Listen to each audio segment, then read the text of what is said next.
time and thanks for your support. We have with us today someone who is a bit of a legend in his own time. Most of you will be familiar with the Kung Fu Monthly, the Bruce Lee magazine. A person who wrote what I consider to be some of the best articles in Kung Fu Monthly is your MC today, otherwise known as the Prof, Mr. Will Johnson. Round of applause, please. How are you doing? All right?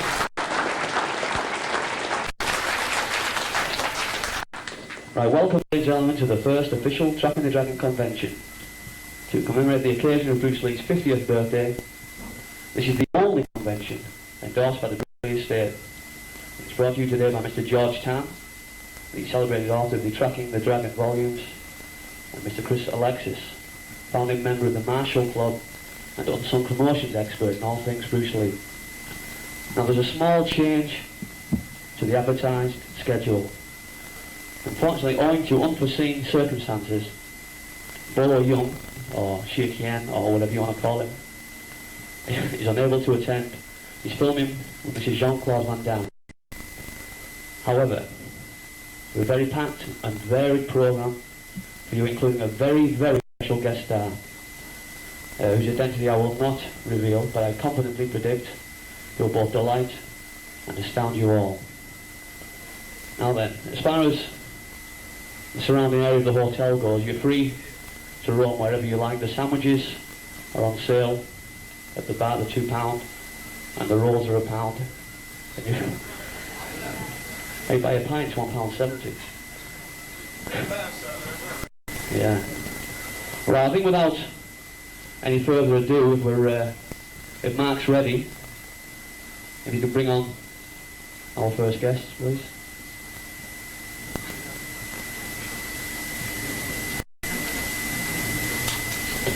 Oh, by the way, there's a few other things.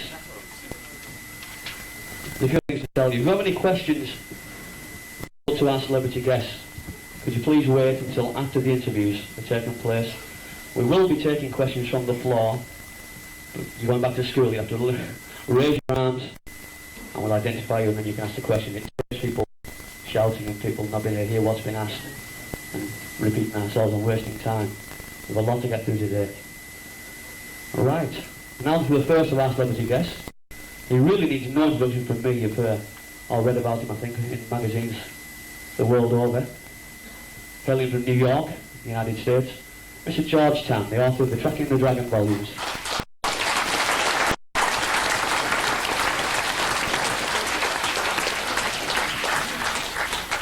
Right, George, where do we start? I think the first thing I'd like to ask George is bring up to date on various people who worked with Bruce over the years. And the first one that might interest the majority of the fans here, especially the younger fans, like me, is the martial arts director. Few people realise that Bruce did not direct all the fights. He got choreographed aspects of the fights, but he did not direct them all, especially the big boss, Mr. Fury. There was a man named Hung Ying Jae. And over to you, George. Can you tell us a bit about Hung Ying Jae? When I was in Hong Kong researching for the books, I interviewed everyone I could find that was co-stars because one viewpoint is not enough to cover a whole situation. But Mr. Han declined to interview with me at the time, and I was a little offended and taken aback. And a few months later, the man died. I found out he didn't want to see anyone because he was in a very poor state. After the first two movies, Bruce and him did not get along very well in terms of creative differences. So when Bruce got his ego up and his technical abilities up as a director, him and Mr. Han parted ways. Friendly, but they parted ways. So Mr. Han, unfortunately, he died last year. So any information from that aspect of him will never be known. He unfortunately took it to the grave with him. Fascinating stuff. I'll have to get that written down, George. Right. Now, this young lady we're going to mention now was Bruce's co-star from The Big Boss. You remember she She loaned Bruce a pair of her jeans. He must have a very small bottom. A lady called Maria He. Maria got smart. She married into money. She got out of the film business, and she lives in Taiwan now, and just living the good life. Short but sweet. Now then, this a lady who's, I think, as far as the female co-stars Bruce, I was probably the most famous for the famous kissing scene from Fist of Fury. A 3-minute clinch, that wasn't it, George? Low every single races on the on the radio. It's Nora Mal. Yeah, Nora. It's funny, but Nora gets more beautiful with every year. I don't know how she does it. She looks even better now than she did back when she was doing the films.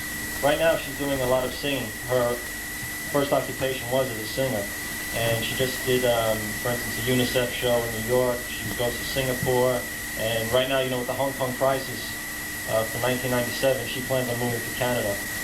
She does a little TV work, but not much. I have to say, you've heard a lot of stories of Bruce with Betty Ting Pei and so on, but I think Nora, if anyone, really fell in love with Bruce Lee. You can tell it. She really loved the man with all her heart.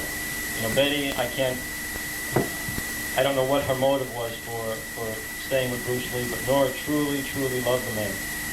So she was one of my favorites to meet, and she had a lot of insight, which is very surprising for a Hong Kong Chinese, that sort of insight into someone. I guess maybe it was a female's point of view that made Bruce look different. Because we just know him as the guy, you know, the martial artist and so on. She kind of brings the human side out in Bruce. Thank you, George. Now, this leads us to Bruce's co-star, or female co-star from Enter the Dragon, the lady who played his sister. She showed great promise in her later films, and then seemed to disappear off the scene. This is Angela Mo Ying. Yeah, I'm sure you've all seen Angela's movies. She was like the Lady Bruce Lee in the 70s. It's funny, she lives in New York, and I didn't know that until recently. She goes occasionally to Taiwan to make a small movie role. She, like Maria Yi, married into money, and she really doesn't need to work. Recently, though, we've arranged for her to make a movie with the new queen, I guess Kung Fu Cinema, Cynthia Rothrock, filming later this year, Lady Kickboxer, and Angela's going to play the teacher of Cynthia.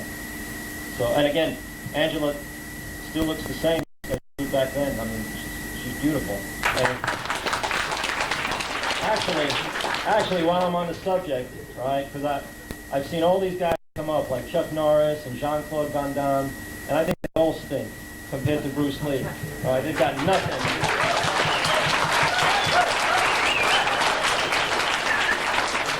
I offered Van Damme the opportunity to train with people like Howard Williams and so on. He just laughed in my face. He said, "I'm Van Damme, I'm the best." Right?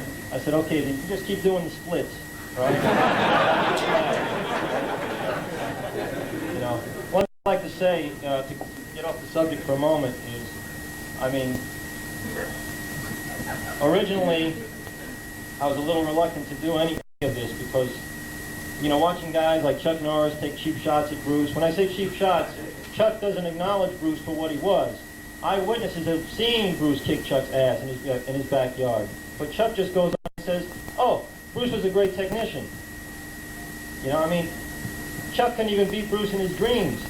I mean, there's just no way it's going to happen. And the misconception with the youth now is, oh, Chuck and Bruce, oh, they were both great martial artists. That's not really happening, people.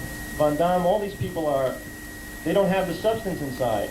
When you people see a Bruce Lee movie, for once in your life, you know you're watching something real up there. Like, this guy was through and through. He knew exactly what he was doing. One man told me, who didn't know nothing about Kung Fu, and, you know, that we just started talking about and so on. He said, "You know, that guy Bruce Lee, I don't know nothing about this stuff, but when you watch him, you know you're looking at a master." Right? And I said, in Greece, they call him the maestro. When they see Bruce, you know, getting down with someone like Bob Wall, right, they start screaming, "Maestro, maestro," because you know he's playing a different tune. Right? And every movie was different. He gave you your money's worth. Right? Chuck, Van Damme, they do the, who else is there? Sonny Chiba, Well, Jackie, I have to say, I say Jackie's like Bruce, and I'll tell you why. Someone just mentioned Jackie. Because Jackie found his own path, right? He didn't try to go Bruce Lee route. And Jackie knew Bruce, right? He worked on Fist of Fury, and he worked on Enter the Dragon. He knew who Bruce was, and he even admitted to me he didn't like Bruce. Their personalities were not the same. Jackie's a hard worker, right? I mean, I'm not saying Bruce wasn't, but Jackie's the antithesis of Bruce, you could say, right? I mean, he's the same, but he's not the same, right? So they both have the same inner quality, they just express it differently. So no, I'd say Jackie deserves the credit he has received. The other guys, to me, are like these, fake politicians and champions and so on, right? Adrian Marshall, who's the attorney for the estate, put it the best.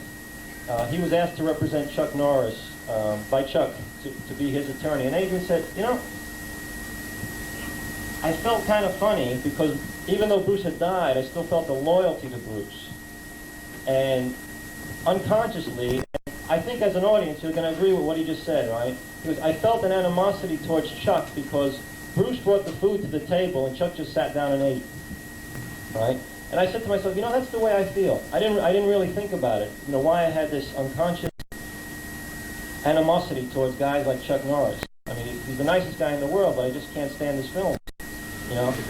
And I feel that the reason I did the books, and I'm still researching them, is I want the people, at least people like you who actually are taking the time and effort to come, and pay homage today, at least to see the proof, to see that, yes, this guy was for real, and I dare say that long after, we're gone, right, and, let's say 100 years from now, Bruce will still be here, and people will still have the same questions that you have today. They'll still be asking the same things.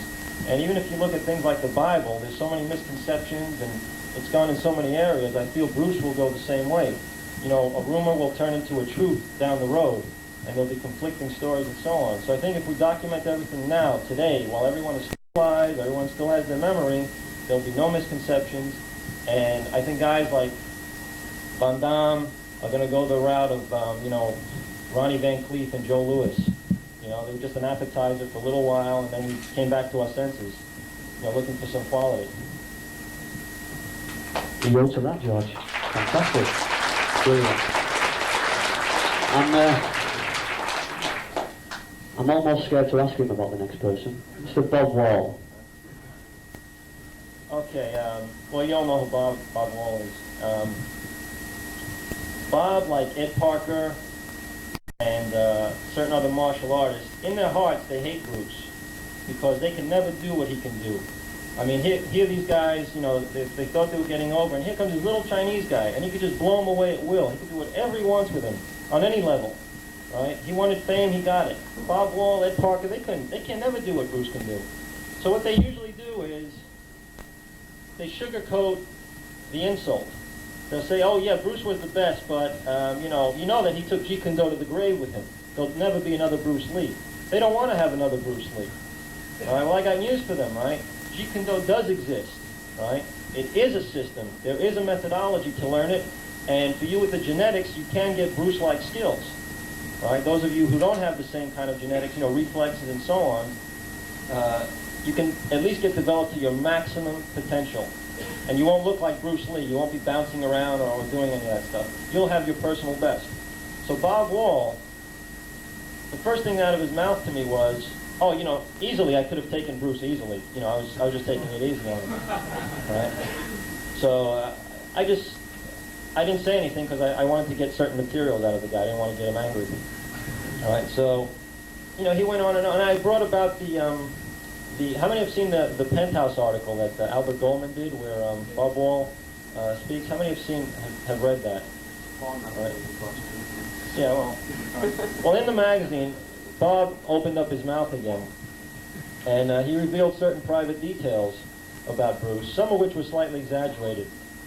The reason Bob was doing that, again, he'd do anything to bring Bruce down so he can look higher. Okay, the only good thing that Bruce ever said about Bob Wall, and this was from his co-stars, was they said, why the hell do you use this guy? And he said, because he gets hit so damn good.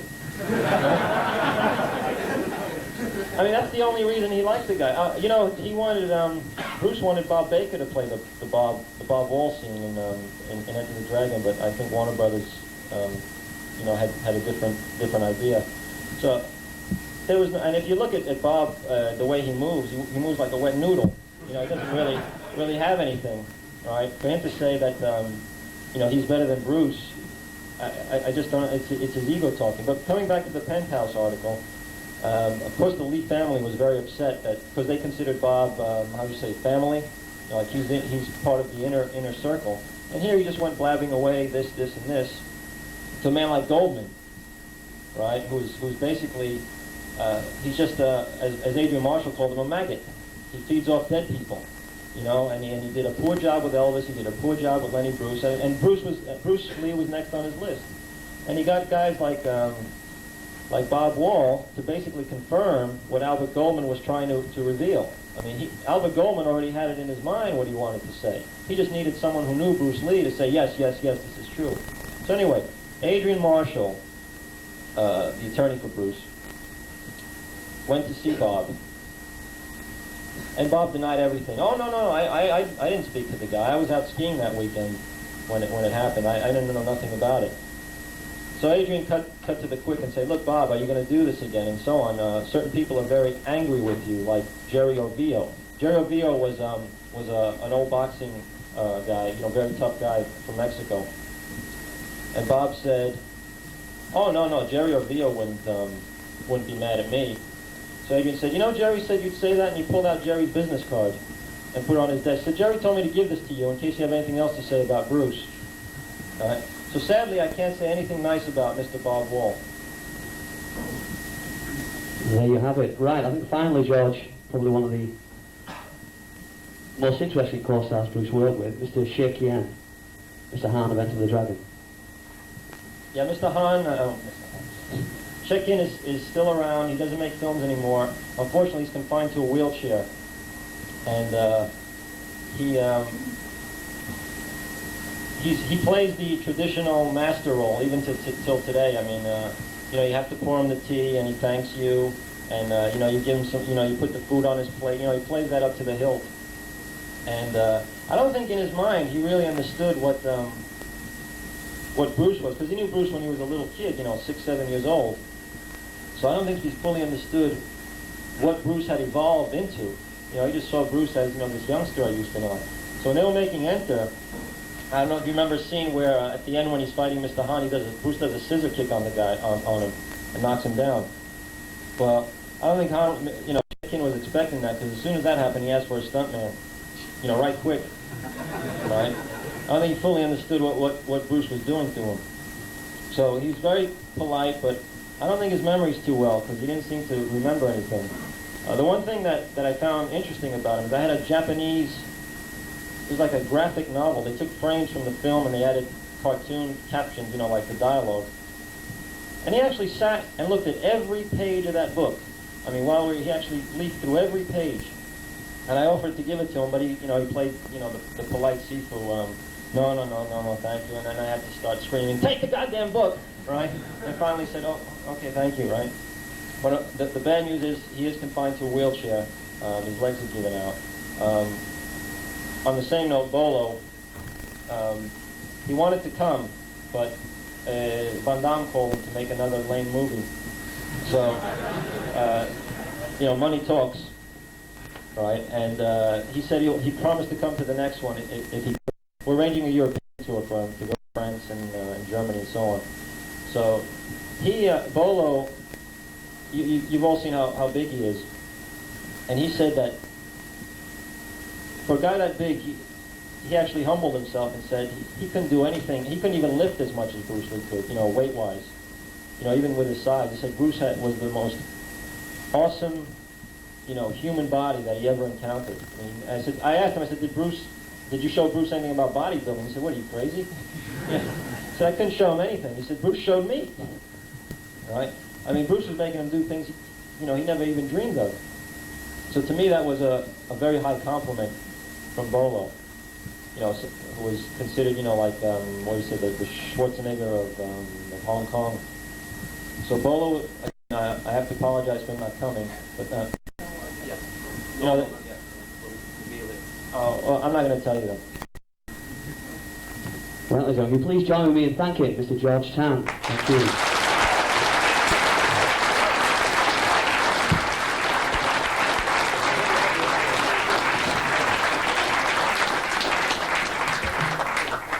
Oh, one thing I have to, the other guests coming, Howard and Bob Baker. I'm sure you've seen Bob Baker, even if you don't know his name, played the Russian in Fist of Fury. And while I was researching the Oakland aspect of Bruce's life, I met a quote Jeet Kune Do man who actually trained, I think, a couple of hours with James Lee, and he was pretty good though. And he introduced me to Howard. So out of this madman came Howard Williams, who I have to say is hands down one of the most awesome fighters I have ever encountered. I mean, I'll put this guy up against anybody. I mean, Tyson, anyone. I mean, when you look at him, when you look at Howard, he looks like he's 18 years old. Believe me, he's not 18. He started studying with Bruce when he was 15 years old. Right? He actually went into the school when they were still painting it. And Howard actually, he told me, he said he had to run away from home because his folks were divorced and move in with his other parents so he could be closer to the school, because he really wanted to train with Bruce and Jimmy. Now here's a man who has no prior martial arts training. All his knowledge was put into him by Jimmy Lee and Bruce Lee. And fortunately, Howard had the genetics to have Bruce-like ability in terms of speed, power, and so on. So don't be deceived by the way he looks. Right? Like I said, I think he's the most awesome fighter I've ever seen, and I'll put him up against anybody. Concerning Bob, it took me about a year and a half to convince him to come here today. Because Bob, you've never seen any publicity material on Mr. Baker. He's never gone out. When I first spoke to him, he made it very clear to me, if you say anything wrong, I'm going to throw you out of my house. And I don't mean kick me out, I mean physically pick me up and throw me outside his door. And we seemed to hit it off. I broke the ice. I told him, Bob, I heard that Bruce told some people that Jimmy Lee was the only guy who can do a pak sao with a beer in his hand and not spill a drop. All right? And Bob laughed. He broke up, and then he turned away from me, so I won't see him laughing. And then he turned back and said, no, that's not true. Right? But that seemed to break the ice, and he welcomed me to his home again, which I found a real honor for him to say, you're welcome to come again. And he helped me extensively in my research. I have to say he was one of Bruce's closest friends. I mean, one of Bruce's friends named Peter Chin described Bruce as, Bruce would show you his heart, but he'd never let you touch it. He always kept it in a glass case. He'd never let you touch his heart. He would only let you see it. I think Bob was one of the few people, aside from maybe Linda, Peter himself, who actually got to know the real man. Jesse Glover knew who Bruce was. That's very, very few. I'm sure you all have the same way. You really don't reveal yourself except to special people. So Bob, after a lot of coaxing, and he saw what I was about. He saw that I was real, I was honest in my intentions, and my love for Bruce. And he finally said, yeah, okay, I'm coming. I don't want to miss this. And I'm glad, because this is the only convention of its kind in the world. No one else is celebrating Bruce's 50th birthday. I think it's something special, because I think at this point, if Bruce was alive today, I would put him on the level of Clint Eastwood in terms of fame, monetary. I mean, Bruce would probably be worth about $100 to $500 million, because that's about what Clint's worth. So I put him on the Clint Eastwood level, and Bob seems to agree with me, because no one expected, even Bruce, the popularity he was to receive. I mean, everyone was shocked at what happened. And even by the first movie, The Big Boss and Fist of Fury, a man from London named Roy McAree saw it in Chinatown here in London, and he flew to Hong Kong. He went to Raymond Chow and said, I want to buy these movies to sell them around the world. They're terrific. And Raymond Chow said to him, you're crazy. They're stupid Chinese movies. And Roy said, look, I know they're going to work. Raymond Chow said, all right, here's the film print, here's some publicity stills and so on. If I never see you again, you could keep them. So Roy went to the film markets and to try to pawn these off, and he couldn't physically drag buyers into the screening room to watch these movies. I mean, he couldn't physically push them in. So he sold one country, Lebanon, and the whole earth seemed to fall after after that. I mean, he said within 2 weeks, after they saw the Lebanon grosses, which was outdoing everything by 3 or 4 times, it fell. So no one expected the popularity, not even Bruce. Bruce predicted in 1980 he would be worth $10 million. I put that figure about 10 times that.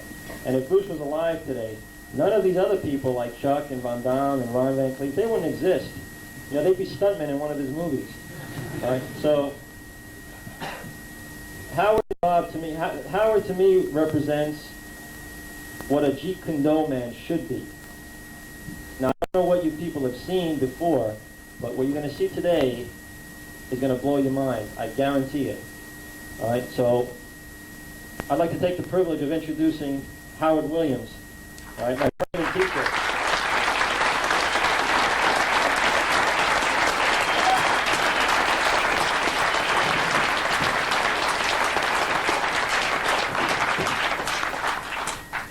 Well, where do we begin after an intro like that, Howard?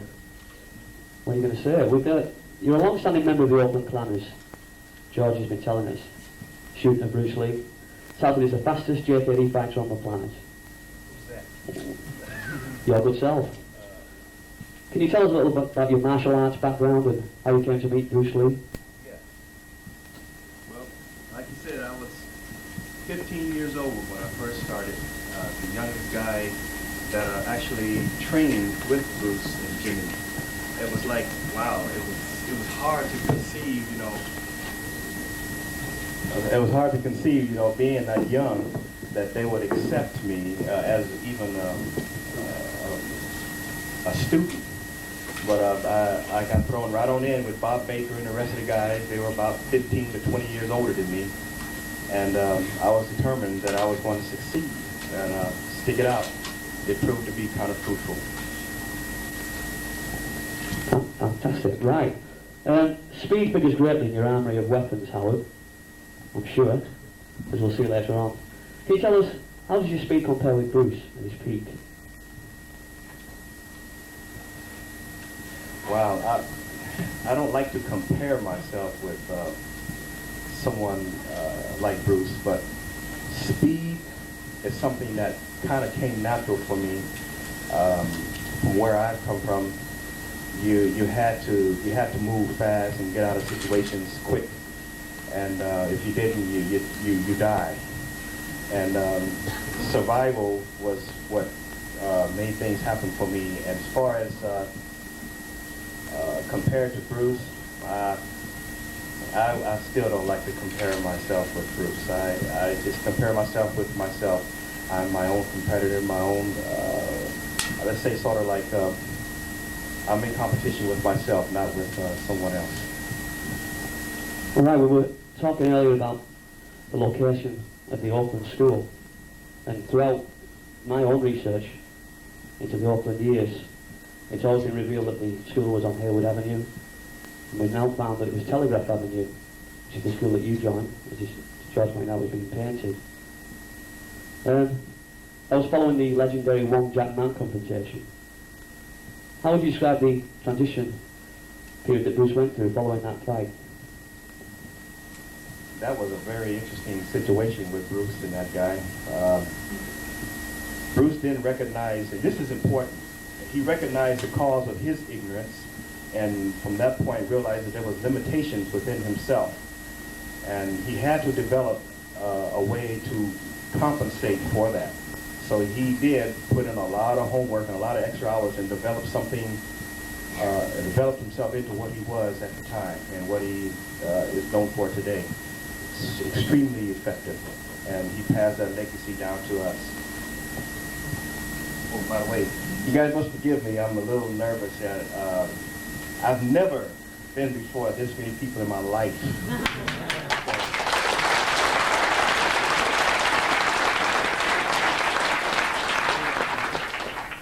Well, you're blowing me away, man. Right. I imagine you've been conversant with a series of articles Gary Dill, Mr. Gary Dill, has written for the Black Belt magazine in his study of James Yim Lee. He signed off these articles by describing himself as on the board of directors of the Jeet Kune Do Society. Can you tell us what that entails, and are you personally involved with that? No, I would never align myself with such an alliance. Personally, I don't like to badmouth anyone, but truth is truth, and fraud has to be stopped in its tracks. What Gary Deal has is not truth you condone, and I hate to see. I love people, and I hate to see people duped by imitations. And my job is to try to educate and to bring about what is real compared to what is being passed around today. It's only fair, you know. And Gary Deal to me is not an expert or a knowledgeable person on Jeet Kune Do, and I'm sorry and I regret to say that. Thank you very much. Right. How would you describe your art in relation to your legendary tough upbringing in West Auckland? Bit of a rough neighbourhood, I imagine. Well, Oakland has been considered the murder capital of our country, and it's bad. It's bad. And where I grew up, if you looked at a person wrong, or even if they didn't like you, if you're just walking down the street, there are places where even two people can't even walk down the street, and they just don't care. And if you show any sign of weakness, any ability to be intimidated, they would just out of just pure nothing to do, jump on you and hurt you, try to hurt you. So where I had to come up with, I had to realize that I wasn't a bully, but I refused to be bullied. And whatever it took to protect myself, you have to do it. And you have to make sure that it's efficient enough to stop those people, because they will continue to fly at your throats, believe me. Can you tell the audience about something you were talking about last night, the no man's land?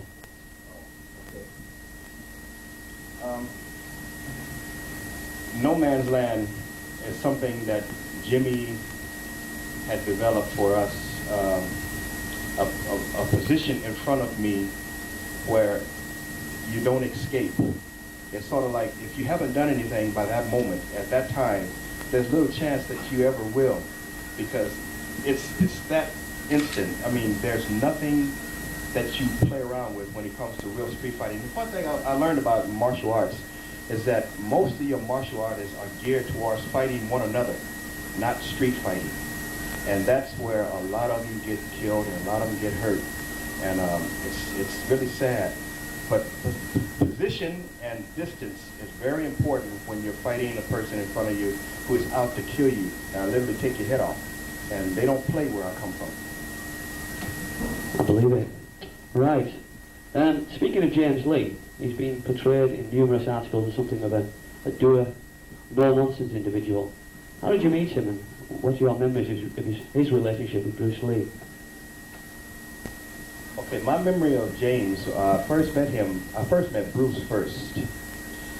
My mother and stepfather, I was in high school, 10th grade. I was 15 years old, and I wanted to learn some kind of martial arts because it was getting too bad where I was.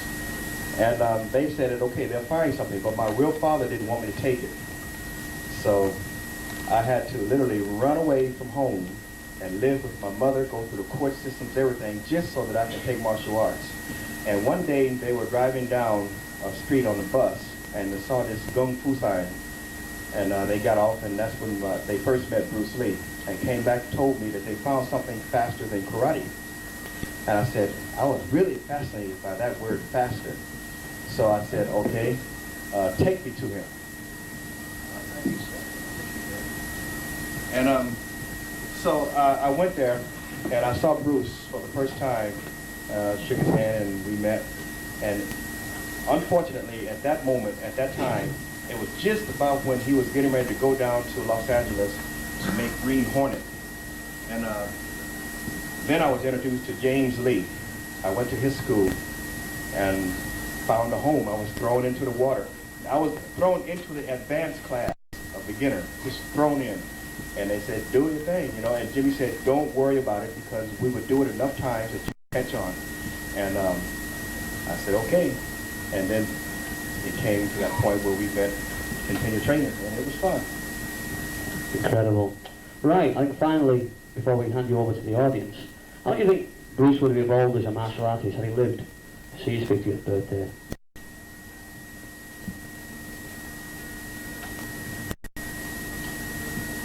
being that Bruce was a few light years ahead of most of us in our understanding of self, which is important, I'm pretty sure that today he will still be that far ahead because of his total awareness. And that's important, and that's something that I like to project in my students. Awareness, complete understanding of who you are before you can get involved in anything in life. You have to know who you are, your limitations, what your capabilities are, and your willingness to work. You got to work and sweat, not like this though. But sweat from working, not from nervousness. The outcome will take care of itself. You don't worry about the outcome in street fights anyway. I never do. People ask me, they say, what will you do if somebody throws a right or left hand at you? What? I say, I don't know until they do it, because it's not something you plan. I just respond to what is and not to what ifs. And it's very important that everyone understand that when you discover the cause of your ignorance in any area, not just martial arts, then your creativity can flow, and then you can begin to develop into who you are, the best you are, not the best you want to be like. You see, another thing too, people say, I want to be like Bruce Lee, I want to fight like Bruce Lee, I said, that's the wrong concept, that's the wrong. You don't want to be like Bruce Lee, you want to be who you are, you want to be able to express yourself through your art, be it martial arts, music, boxing, piano lessons, anything. You want to be who you are, and unless you have this desire to express yourself and not imitate, you'll never succeed in, at least in Jeet Kune Do, not as well as anything else in life, you'll never succeed. Welcome to say, how are you? Right. Now, we're going to take questions for both celebrities at this point before we bring our next guest on. So if you have any questions at all for either Howard or George, you please raise your hand and we'll point you out. Right, mind the blue jacket. How true is the story that Bruce went to kill Bob Wolf? George. I mean, I think if Bruce knew what Bob was going to do, he probably would have done it, right? But no, it was just what we call face. You know, because if this happened in America, it would have been no problem. But in Hong Kong, like it's a matter of face, and his peers, and you know, the stuntmen, all these people, that Bruce's actions were very important. Every move he made was analyzed and very critical. So if he backed down from this, I mean, he would seem weak. You know, it's a very, you know, macho thing. But no, he didn't really want to kill the guy. Again, there was a dislike, but he didn't really want to kill him. Man at the back of the blue.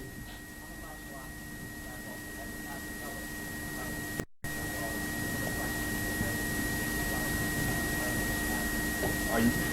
He's talking about how do we develop the power. Are you speaking of how to develop the power in your technique?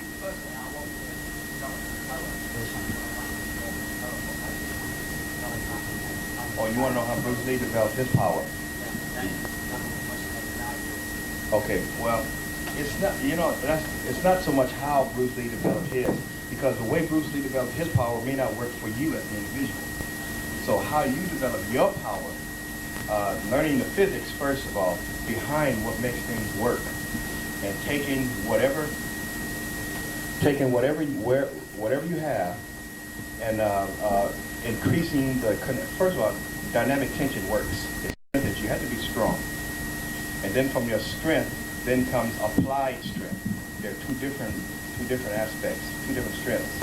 And then comes the physics behind what makes that work. Study the muscle group in that area and work hard at strengthening that area and stretch it to its limit, and then apply it with power type drills, but without stiffening up, because if you stiffen up, you lose the effectiveness of your technique. Thank you. Anybody else? Man at the front.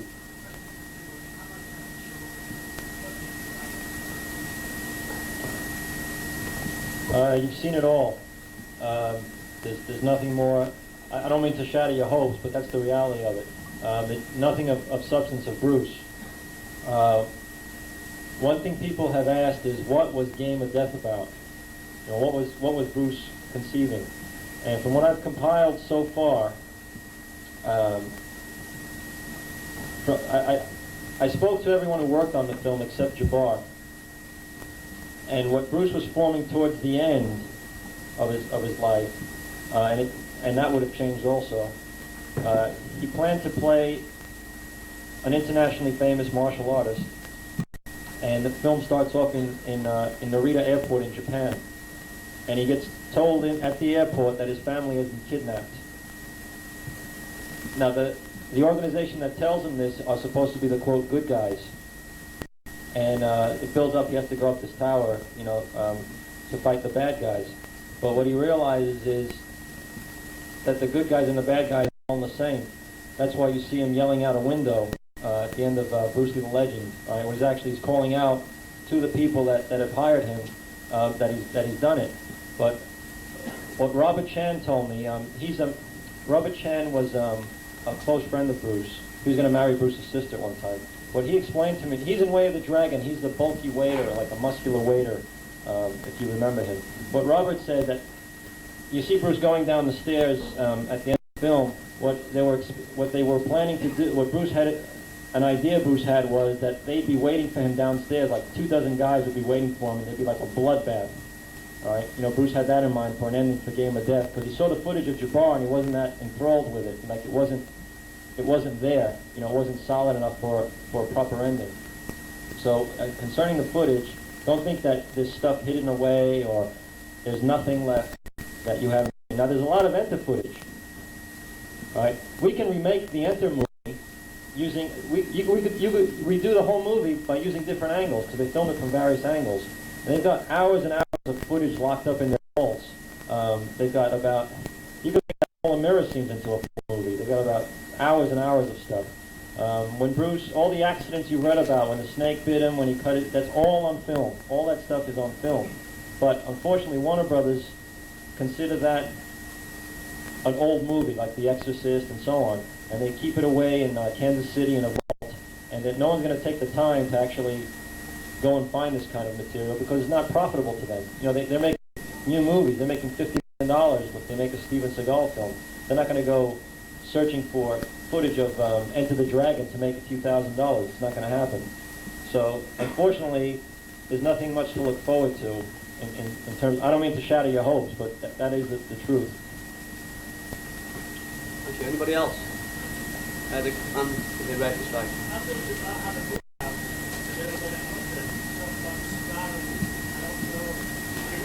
Yes. Malik. His name is Malik. Yeah. That just. I brought here. I call Howard, right, the myth shatterer, right, because he shatters the myth. Malik is the perfect example. From what Kareem described, this guy had probably a neural system like Bruce's. Right? He probably had quick, fast twitch, good reflexes, right? And Bruce had a hard time with him, right? Bruce wasn't invincible. I mean, he was an awesome fighter, but I want people to understand that he could be beaten, and that, under circumstances, and that incident is living proof. But the point I'm trying to make concerning that incident, I'm glad you brought it up, is you as an individual could develop yourself and get Bruce-like skills. It's not impossible. I've been told that, there'll never be another Bruce for another 400 years and so on. That incident alone, I mean, Bruce was having a hard time. People think that Bruce would just come in with one shot and, take you out. No, it doesn't always work that way. Let's remember, he almost lost the fight with Wong Jack Man in Oakland. He was actually having a hard time with the guy. So, Bruce told Al Tracy concerning that incident, he said, I didn't win that fight. He told him, I said, I want you to tell the Caucasian karate community that I didn't win that fight.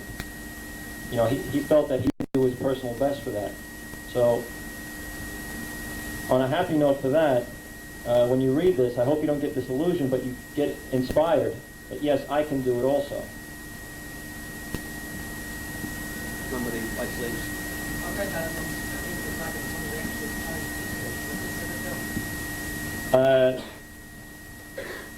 It was filmed in 16 millimeter, and that's no more. All right, but let me tell you something. If you want to get to Bruce, right, you got to go through all those mad stuntmen, right, because they would have killed for him. So Oh, and one thing, you've read about this in Bob's Klaus book, I assume, right? Bob exaggerated just a little bit, just to add some spice to the book. If you wanted, for instance, when Fist of Fury, someone wanted to challenge Bruce, and Baker stepped in and said, you got to go through me first. And the guy backed off, all right, which is pretty smart, because if he went through Bruce, right, it would have been a lot more painful, all right? So those incidents are a little exaggerated just for effect.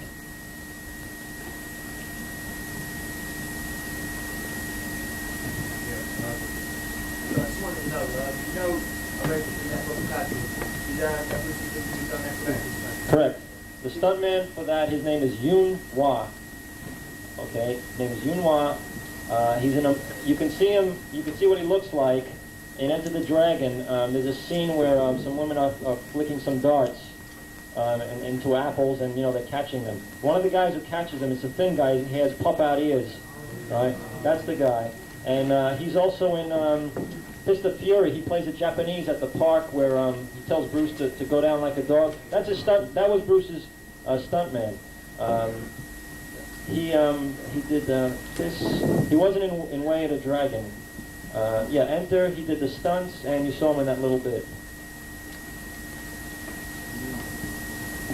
Right, I'm afraid we'll have to move on now, ladies and gentlemen. We'll arrive at a point, and probably the most exciting point here, maybe. Without further ado, would you please welcome on stage for his first ever UK appearance, star of Fist of Fury, Mr. Petrov, Mr. Robert Baker.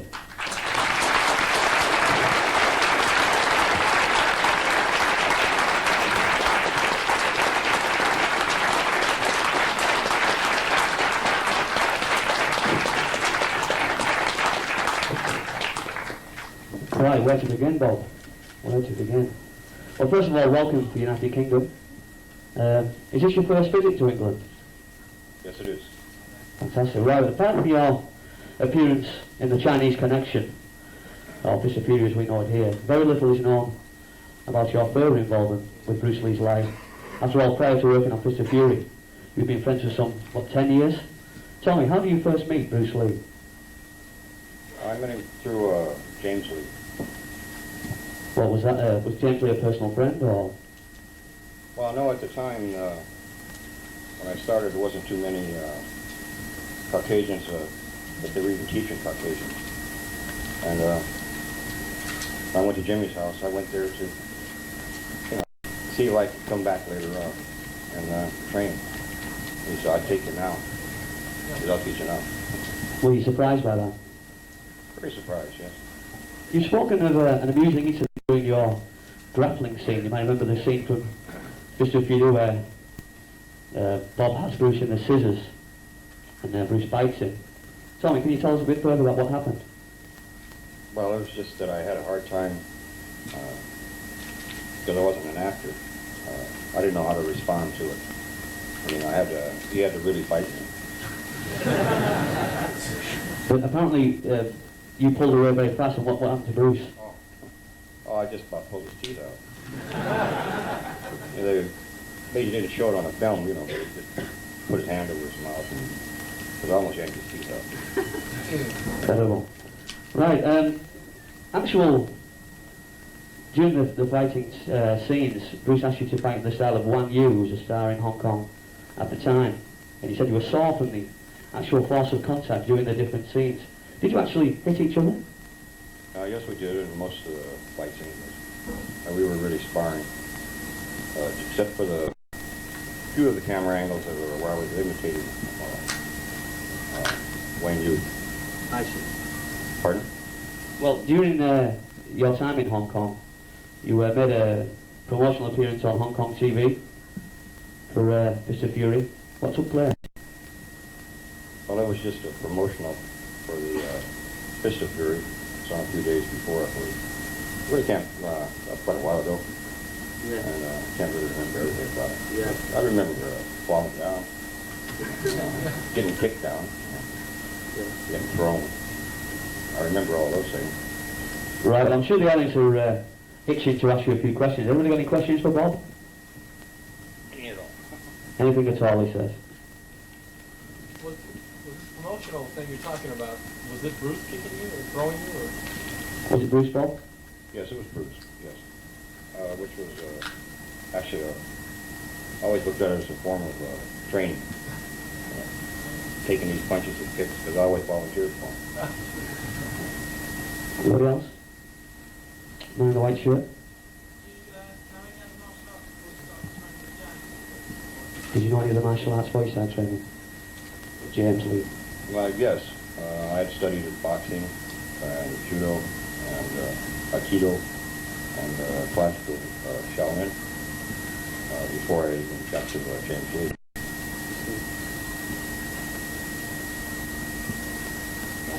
Man in the front with the jumper. What's your personal feelings about Bruce? Well, he was a friend and my teacher. I really can't explain what my own things. You mean as far as a martial artist? He was great. I never seen anybody better. Amen to that. Right, Bob was speaking earlier about Bruce's magnetism on the screen and his charisma. He was telling me something I hadn't realised. There was a method that Bruce used to practice his looks and everything, how he pretended on the screen. Can you tell us about that, Bob, the mirror? Well, it was just he always felt that, well, actually, what should I go back to? This was way before the silent flute era came out. He always felt that we used to discuss this, if he ever was to open another school, that when you walk through the door, there would be these large red curtains there, and then a sign that said, behind these curtains lies the secret. And then when you open up the curtains, there's just a flowing mirror. And that would be the way to get into the school. Rather like the book at the end of the silent flute. Thank you very much, Bob. Anybody else? Yeah, we always hear about Bruce being a martial artist, but we don't really hear anything about him. What was he like? Was he a nice guy or was he naughty? Well, yes, he was a very nice man. I'd have to say that I don't know whether I could even express it or not. I mean, he was a friend. I'm sure everybody has friends that you're very tight with, really, really close. You don't have to talk that much. So you don't really... He was just a very nice man. He was a very loving man. He was very bad temper.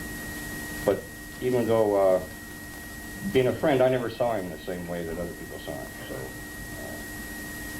I wouldn't get the same feeling as perhaps somebody else would, if he was angry. I think George wants to add something to that. When you ask what kind of guy Bruce was, I'm taking it from an overall view since I spoke to friends and enemies. If he liked you, he'd give you anything, like with Bob. If he didn't like you, right, just stay out of his way, right? Because I use one example with a fellow named Al DeCascos, and Al was teaching in the Oakland area also at the time, and there was a little bit of rivalry or something. So at the 67 internationals, Al just won the forms competition, and he was all, high and mighty, he was feeling real good. So he saw Bruce, and he ran over to Bruce and put his arm around him. All right? Now, one thing you understand, Bruce did not like to be touched, by people who he didn't know or he didn't like. He looked at, I'm told by Louis Delgado that he turned around to Al and said, dead cold, get your hands off me. And Al was shocked. He was shocked, and he said, I'm sorry. And Bruce said, your apology is accepted, but your presence is no longer wanted here. Right? So, that just shows, the two sides of a human being.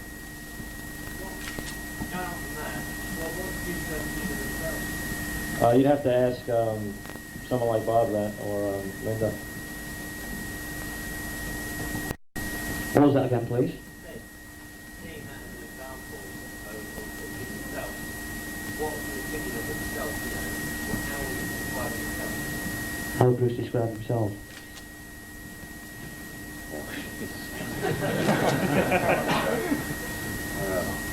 I don't know how to say. would you describe yourself? Falls in your court. Right, there's something I think few people realise is that you actually did a screen test for Fist of Fury. And you and Bruce ran through like a trailer sequence.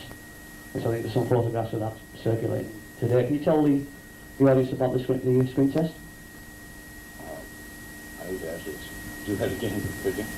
Sorry, there was a trailer for the Fist of Fury movie played at the premiere, and it was used as your screen test. Can you tell the audience a bit about that? Well, I was there in Hong Kong as his bodyguard, and I had never done a screen test or anything like that. We did a trailer to, I guess here it's called Fist of Fury, and the United States is called Chinese Connection, but Hong Kong has Fist of Fury too. You know, we did in order for me to have a screen test, we did a trailer that I guess has been destroyed. Possibly, somebody's got it, I don't know. It was just a form, it was a way of showing Jeet Kune Do. In fact, that was the name of the trailer, The Intercepting Fist. And it was just a way of his expression of Jeet Kune Do, to one of his students and to himself. Okay? That was fantastic. Ladies and gentlemen, Mr. Bob Baker.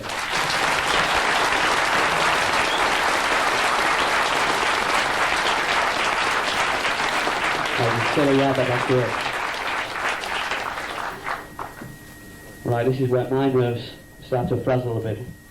And as I mentioned earlier in the proceedings, Vero Young was unable to attend because of his filming commitments with Jean-Claude Van Damme. However, a very special guest celebrity has made a tremendous effort to attend today's proceedings. It's not an exaggeration to describe him as the icing on this very rich cake.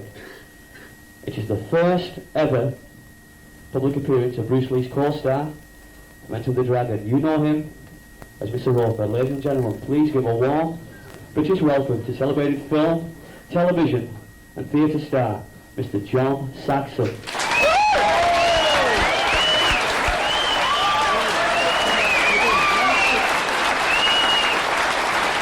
Can you please deliver the Saxon?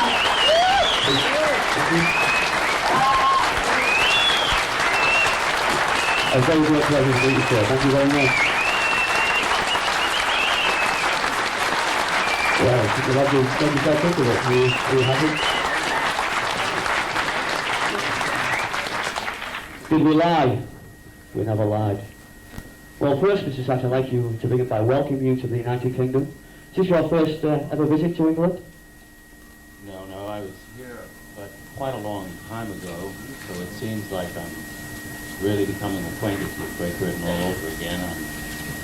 I'm sorry I don't have really more time to spend. I think London is an exciting city, so I'll probably come back sometime soon.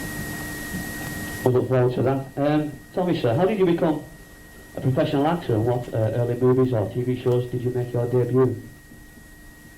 You know, if you don't mind, I'd like to just, it may be a little late in the program to do this, but since it's about Bruce Lee, I'd really first like to take just a moment, really of quiet and silence to kind of honor his birthday, and recollect my own thoughts about the experience of having worked with him.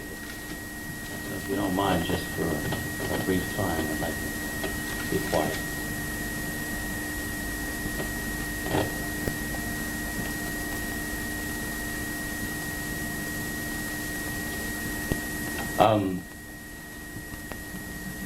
I didn't realize, or I forgot, that Bruce Lee and I were really only a few years apart in age.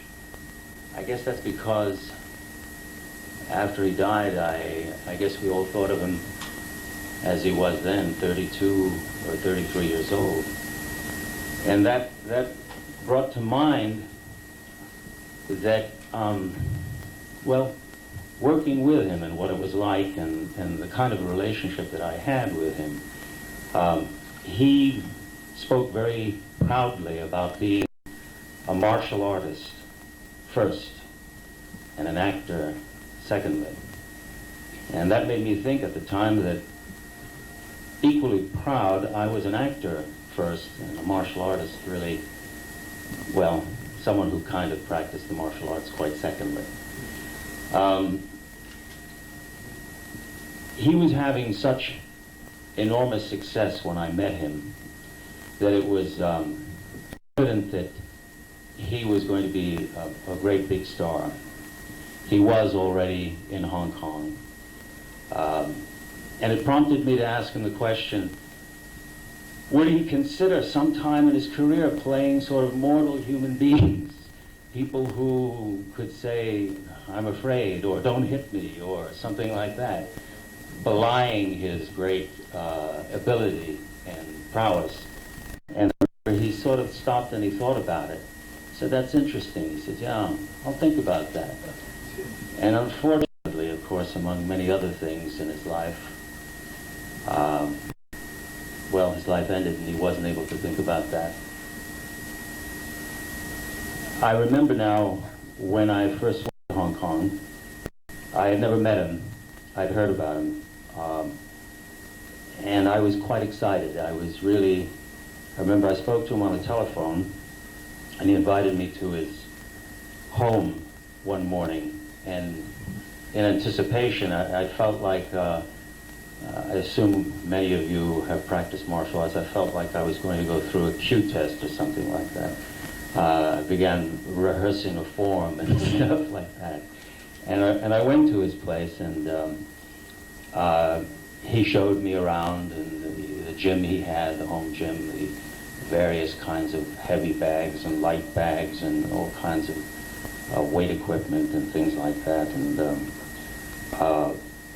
I never really studied with him, but he gave me an idea of what it was like to study with him by having one lesson, which was just a kind of a sense of heightened awareness. Then he proceeded to do something with me, which I think he did with a lot of people, which is kind of a joke, private joke. Is he let me show you how really you should do a sidekick, because I showed him something that I tried, and he said, well, let me see how it really should be done. And he gave me an airbag, and I wasn't aware of this procedure because I guess it had been practiced many times. He put a chair behind me, a sofa, not a sofa, but an armchair, about 15, 20 feet behind me, and he said, don't worry, I'm not going to kick hard, And so he did, and he knocked me clear across the room into the chair, which was his idea, but he didn't realize that I was perhaps a little heavier than he imagined. I broke the chair. And he was very, very perturbed about this because he had just bought the chair. And he didn't expect that to happen. But it didn't dent what began to be a very good friendship. Later that day, we went out to a restaurant, and along with Jim Kelly. And we had a good time. As a matter of fact, it was funny because Jim Kelly sort of acted that day the way he did in one of the scenes in the film where these various Chinese delicacies were prepared. I think, in fact, he had an order of snake of some sort, and that didn't quite suit him, although it seemed okay by me. When we began filming the first day, and I think it was that scene, if you're familiar with the film Enter the Dragon, the banquet scene, I realized Bruce was a little anxious about acting, as I was quite anxious about acting as a martial artist in this film. And I think that was kind of the nub of our relationship. It became something that was pretty friendly because I think he realized I wasn't there to in any way try to upstage him and or even attempt to. And we spent the next 10 weeks working and talking constantly about martial arts and theory, things of all sorts of that kind of nature. I watched him being courted by producers in Hong Kong. They sent the Rolls Royce. He invited me and my wife to accompany him to the studios of Run Run Shaw, and he was being offered $500,000, and he said, no way. He said, if Marlon Brando can get $2 million, so can I. And during this period, I remember saying to him, I said, Bruce, what would you give to be 6'2" and 190 pounds? And he said, if I was 6'2" and 190 pounds, I'd rule the world.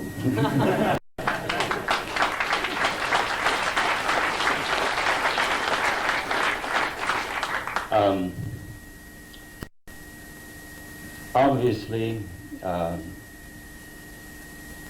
he died, and I don't know any more about why or how he died than anybody else, but it's also quite obvious that he has lived with many, many people the whole world around. In fact, I have the constant and frequent experience.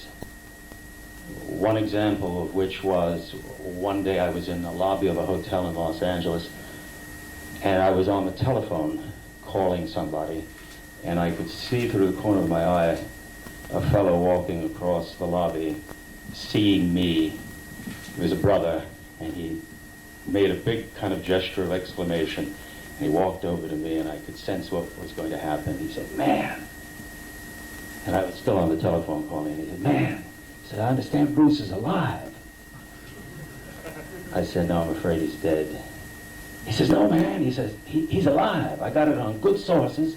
He's alive. He's in a cave in Hong Kong. And he's waiting for the right time to come out. I said, no, I'm afraid he's dead. He said, no, man, are you sure? He says, I got it on good sources. He's alive, and he's in a cave in Hong Kong, and he's just waiting for the right time to come out. I said, listen, his wife thinks he's dead. He says, man, what do women do?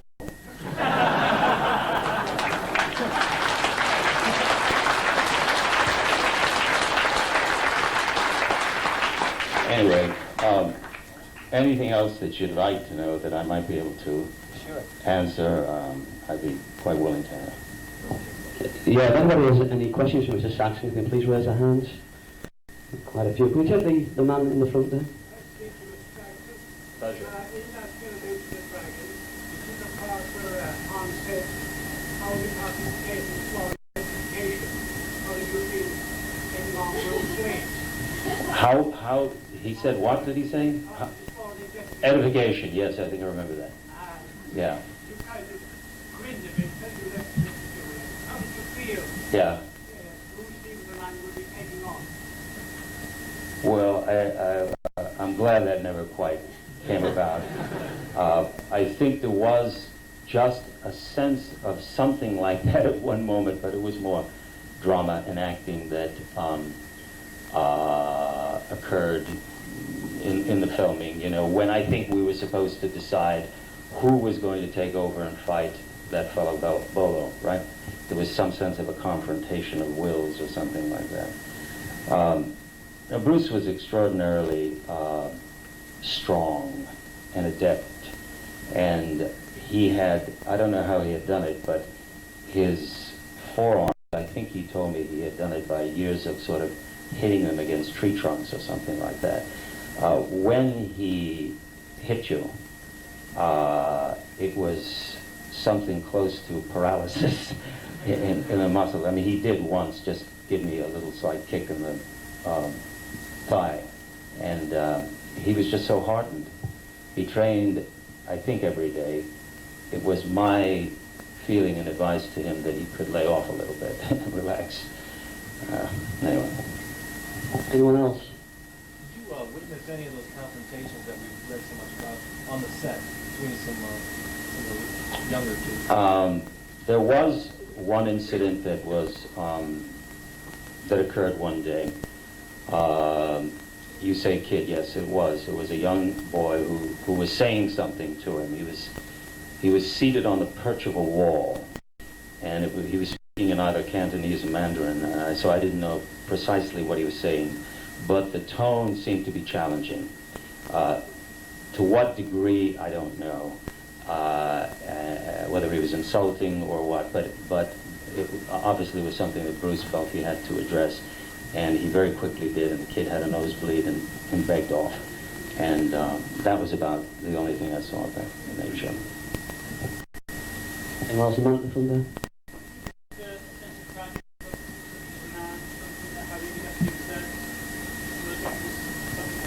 Yes, as a matter of fact, I do feel something like that.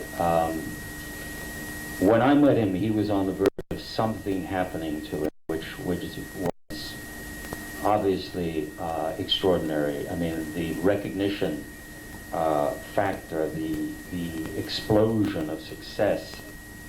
When I first met him, the whole day, it seemed to me that he wasn't quite touching the ground. I mean, he seemed to be so wired that it seemed as if he were about 6 inches from the ground. I mean, he just was ready to fly. I think that somehow that was a little, maybe too much too soon in some ways. Too much success too soon to handle. That's why I had this feeling about age and, you know, what would you be like and what is it going to be like 10 years from now? When I had asked him questions like that, he just said, well, I'll be the best 40-year-old that I can be, or something like that, you know. You know what I really felt in a way? It's funny. The martial arts world has become so linked with the cinema that, you know, men who are boxers, wrestlers and whatever, they train for an event, a match, and then frequently after that particular match they relax for a while. In movies, or in the world that I think Bruce was in somehow, he was always training for something that never quite happened. And I have a feeling that that kind of was, I don't know, kind of wearing in a way on him. And being a martial artist in the movies, I don't know how all you could do is really become a box office smash, you know. And there's something I feel sometimes a little incongruous about the two, you know. And yeah, to answer your question best I can, I think there was something a little tragic. Obviously, it didn't.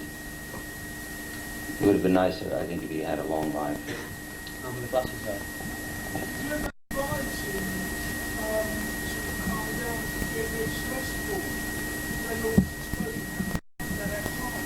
Was I trying to advise him to do that? Yeah, I did, in you know, joking ways, kidding, in fact, or just saying things, hey, have a glass of wine with dinner, why don't you? Or something like that. And he, you know, was not, it was his moment, you know, and he wanted to seize it. And I can understand that. Motion picture success sometimes seems that way, you know, it seems like it's putting the brass ring, you don't want to miss. In my estimation, it doesn't necessarily have to be that way. There's time enough to come back for a second act or a third act or something like that. But this was, you know, he had some bad experiences. He was supposed to do the television series Kung Fu.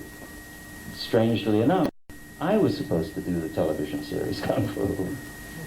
But he first. It was designed practically for him. And then finally, the networks in America decided a Chinese shouldn't play a Chinese, strangely enough, you know, that it wouldn't draw the audience. And I was contacted briefly, and I was unable to do it. I don't think I ever told him this. David Carradine eventually did it. What I'm getting at is there were experiences of discrimination, of hardship. He was broke when he returned to Hong Kong. Broke. He spoke about it as an act of great courage, which I'm sure it was. He went back to Hong Kong with little or no money, and got on a television telethon, as I understand it, where he did a demonstration and caught the eye of Raymond Chow. And they got together and formed a partnership, and that's how he started making the films that were Fists of Fury and the rest of the, I think just 3 or 4 that were made in Hong Kong. So he had pressures that some other people maybe don't have as great. Anybody right at the back, if I ask the question? Man there with the glasses. Speak up. What were my feelings when I was what? Oh, the best of my, you mean that the video that I narrated? Well, it was for the same producer, Fred Weintraub, and Raymond Chow owned all the footage. I have yet to see it. It was a day and a half of narration, which I felt qualified to do. I could understand what the words were about. I could put them in the right place. It was a job. It was no great satisfaction other than a job. I've yet to see it, so I don't know what it's like. I hope it's decent. Anybody else?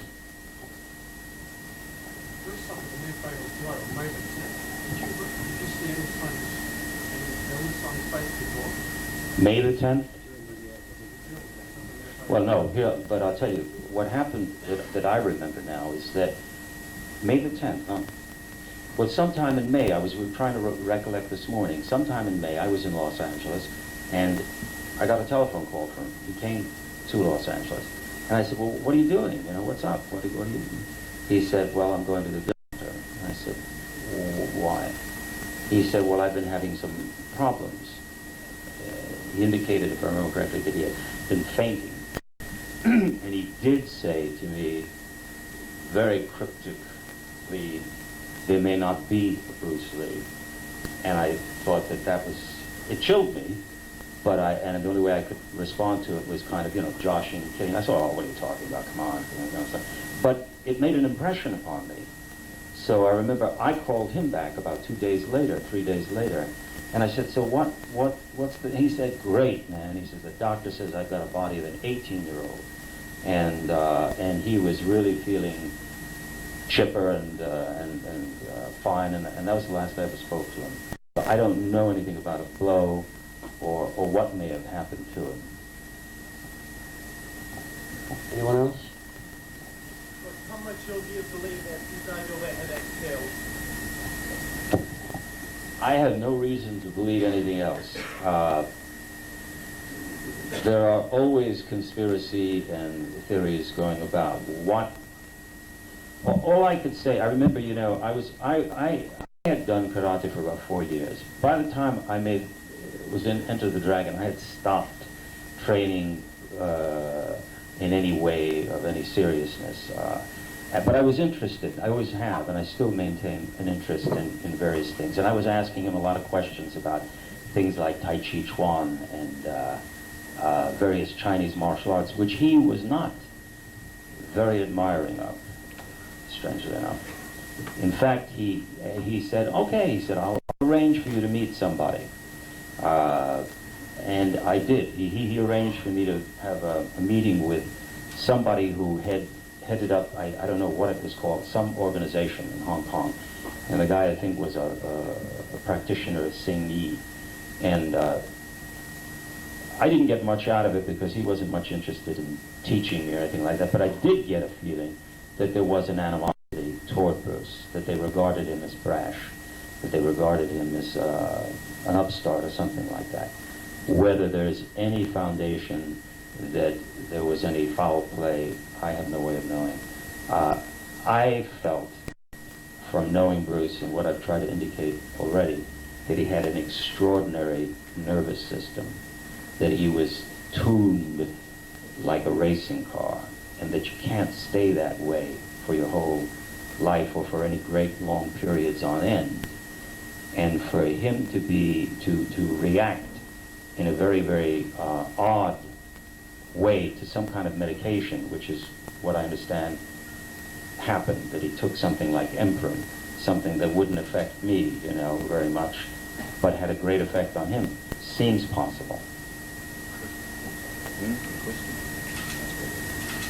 I don't know what the word's called. Acoustics. I don't know if that's what strength that is. Yeah, it was an ecogesic pill. Any further questions? Mark? Yes. John, what have you taken forward from Bruce since he passed away in terms of, did he have an impact on the way you use your life, or do you still train at all, or? Yes, I do, and I do some. I mean, he derided the traditional Chinese martial arts. I really personally didn't study with him. I think that, from what I understand, that Jeet Kune Do is an amalgamation and a combination of trying to get a little bit of the best of everything, which is great for somebody who is as serious a martial artist as he was, because he seemed to me, all his waking hours and maybe some of his sleeping hours thinking about that. I remember one night, this is just a slight digression, we were at a dinner party that I hosted there, taking Raymond Chow and Bruce, and a man named Jay Tunney, who was the son of Gene Tunney, the ex-heavyweight champion of the world. And this guy didn't know Bruce, and when Bruce said to him, "I think I could have beat your father," he snapped his head around, you know. And I wouldn't argue with it, but what I've taken, I don't know, I think that some of the traditional stuff still has a value. He was interested in it as fighting, and that if it was intended to be fighting, let's do it for fighting's sake. That makes a lot of sense.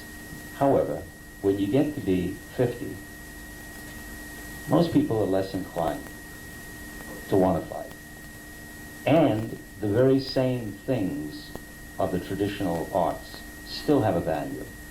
To me, I sort of started out having an interest in martial arts as a hobby of physical education, well-being, a way to keep somewhat fit. And that's what my interest is now. I wonder if Bruce, had he lived to be 50, what he would have done about that. Staying with that concept, Mr. Saxon, how do you think Bruce might have developed as an actor as opposed to a martial artist? That's something that interests me, as I've already said, a lot more, because he was very, very intelligent, very funny, witty. He was programming himself in the image. He understood. He was a showman, in a sense.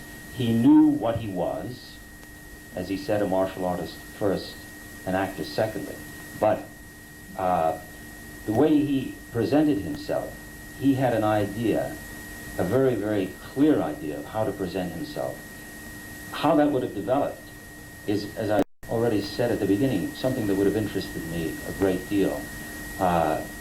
Whether or not he would have become simply an artist rather than a martial artist, I don't know, but I think he could have been.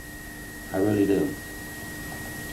Okay, I believe, speaking about yourself as an actor, Mr. Saxon, that you originated Roper's gambling character yourself. Is that true? Did you develop that side of the persona?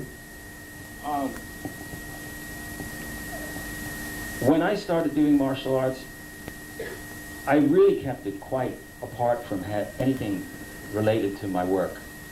A couple of 3 years after I was working out, the martial arts began to become a very popular thing, and I began to see people in the dojo bringing script, movie script, and I thought at first, this is not for me. I have no reason. I really didn't want to be in a movie having anything to do with the martial arts. To me, it seemed, I don't know how to, it seemed private and somewhat, I didn't want to commercialize it in a funny way while I was doing it at that time. And I ignored all those things. I stopped really training well before that film started. I hope I don't lose the drift of your question. But what I'm getting at is, by the time the script came to me, I had less strong feelings about something pure with martial arts. And I said, yes, this is going to work. This is going to be a success. I can see somehow that the timing is right. Then I had a funny second thought about it. I mean, I'd agreed to do the film, and then I had a second thought, which was, what am I doing? This is a job for a stuntman. And I almost decided not to do it. And I'm glad that I did do it, because for one thing, I wouldn't be here. Let's see, I think I have drifted away from your question, which was? I've heard a story that... Oh, so the script, the reason I didn't want to do it was that the script was about that thin. I mean, it was like hardly a story. And I told the producers one day, I called them and I said, you know what, I don't want to do it. And there was the longest silence. And they said, can we talk about it? I said, not really, I'm sincere, I really don't want to do it. And they said, can we talk about it? I said, no, I really don't need to be convinced, because I just don't want to do it. I just, why? Well, I think it's not enough of an acting role. Let's talk about it. All right, so I did. And we talked about it in terms of acting and embellishing the character and so on and so forth. And that's what hooked me. Had I known that Bruce Lee wanted me to be in the film, that he had seen me a couple of years before at a demonstration of the Japanese karate school, which I was a member at UCLA, doing some kind of demonstration, and decided that I would be good for this role, I would have asked for some points, meaning a percentage of the film. I didn't know that I was needed or expected to be in it, and that Bruce wanted me to be in it so much. From then on, the work in the film was somewhat improvisatory. There were times when I embellished scenes when I thought they needed to be.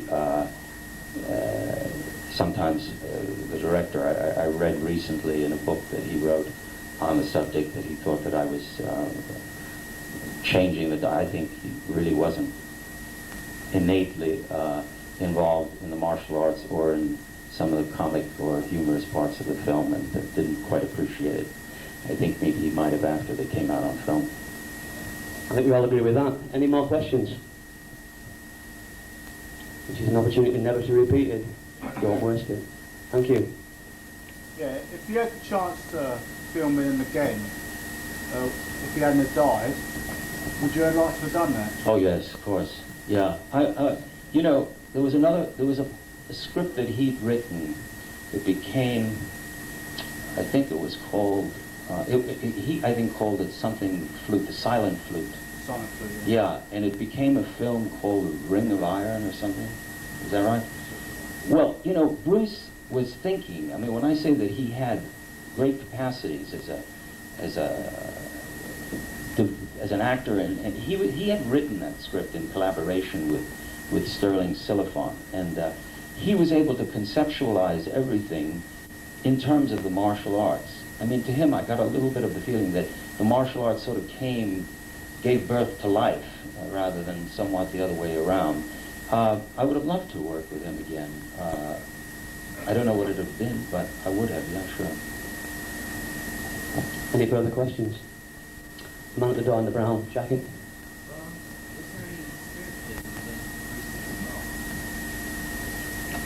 I think what he regarded as spiritual was being the essence of the things that a lot of people have regarded or as implicit in the martial arts.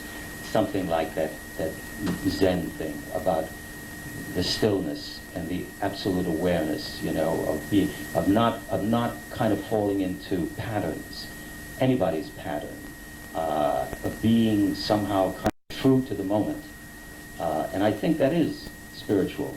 It's in every, I mean, you can call it spiritual, you can call it anything you like, but I think it's what a lot of people aim for in acting, the spontaneity of the reality of the moment to moment, without a preconceived plan. Well, that's what he was apparently after and working on and as a martial artist, that spontaneity and not adhering to any particular system. He used to say, don't show me your Japanese way of doing it. Don't show me your Korean way of doing it. Show me your way of doing it. And I think that's kind of spiritual. Anybody else? Do you have a memory in your mind back memory of one man? Well, I think, you know, I've mentioned several of them. I guess his laugh. He was funny. He was very, very energetic. He was always laughing. And when he was cross, one could tell that too quite quickly. I have a warm recollection of him in general. Any further questions? The man in the servant there?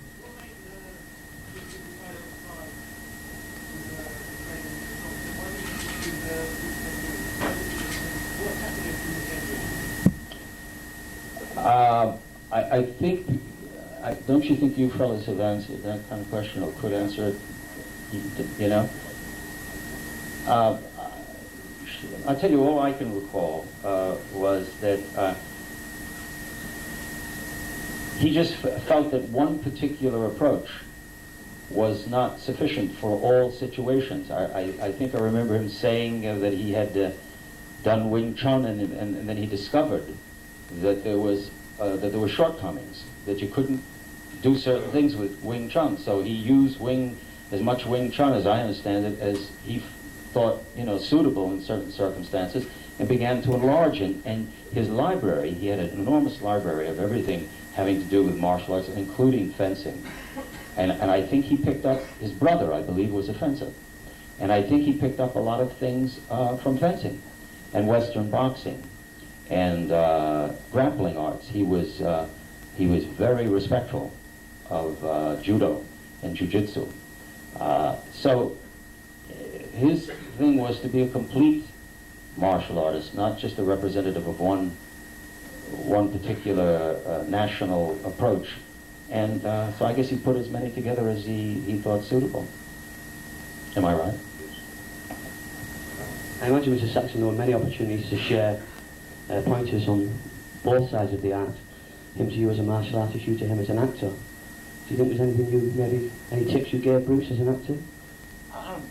I think the only thing that really worked with regard to our working together was that he sensed that I was not competitive with him as an actor. I wasn't.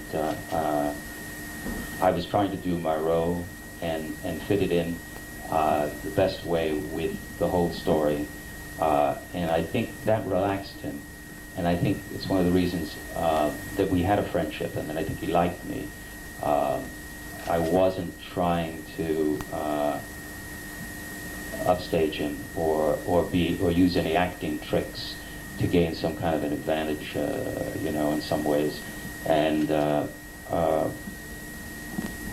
think that just worked in all the scenes we did. As a final question, I think, Mr. Saxon, were there any humorous moments on the set of Enter the Dragon you can recall? Well, there were a lot of things. I mean, it was a picture that lasted a long while, about 12 weeks shooting, and there were a lot of screw-ups, mistakes, and things where designs of certain sets were to be made, and the Chinese seemed to not work from specific diagrams, so they just kept building things, and they'd come in and they wouldn't fit, so they'd go out and build another and perhaps still wouldn't fit. I don't know of anything particularly humorous that I can think of offhand. There's very little I can add to Mr. Saxon's talking this afternoon. I'm overwhelmed, I'm sure you are. Could you please join me in thanking Mr. Saxon very much indeed.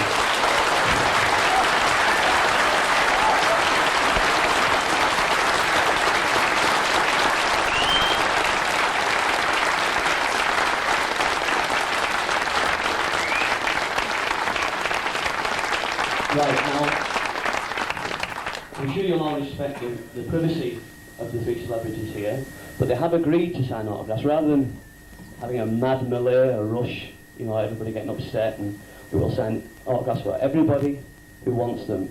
Now, in the case of Mr. Baker, there is an exceptionally rare print, colour print, from the trailer for Enter the Dragon. Sorry, Enter the Dragon. This is Will Johnson said Enter the Dragon. From Fist of Fury. And he's willing to sign it for everybody who wants it. I think Chris, Alexis and the guys have it on sale at the back. In the case of Mr. Saxon, you've all bought memorabilia. There's bound to be some pictures in there from Enter the Dragon. He'll sign them for you. In the case of Mr. Williams, he'll sign any pieces you have with you. So we'd like to give them a break. We'd like to let them have 10 minutes themselves. And then we'll now show you some rare footage of Bruce Lee. I guarantee it's going to blow your mind. So if you can all remain in the auditorium and allow the celebrities to leave in peace, please. Can you all remain in the auditorium for 10 minutes to allow the celebrities to leave in peace? And the footage will now begin in about 1 minute's time. Can you all remain in the auditorium, please, to allow the celebrities to find a way out?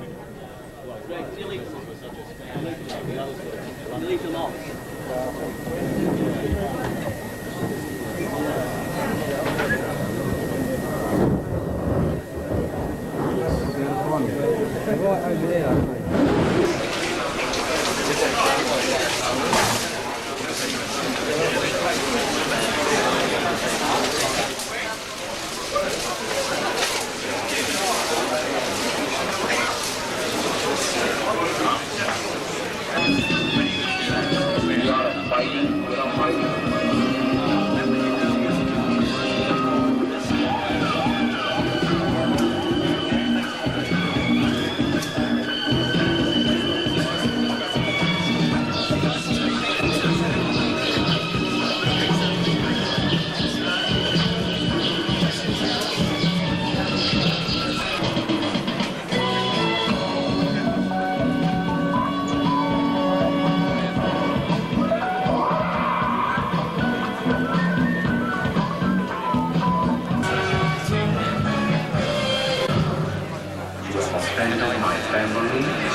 How much are they making up?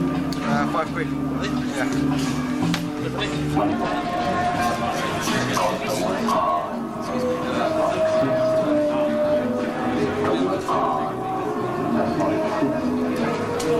Try it again.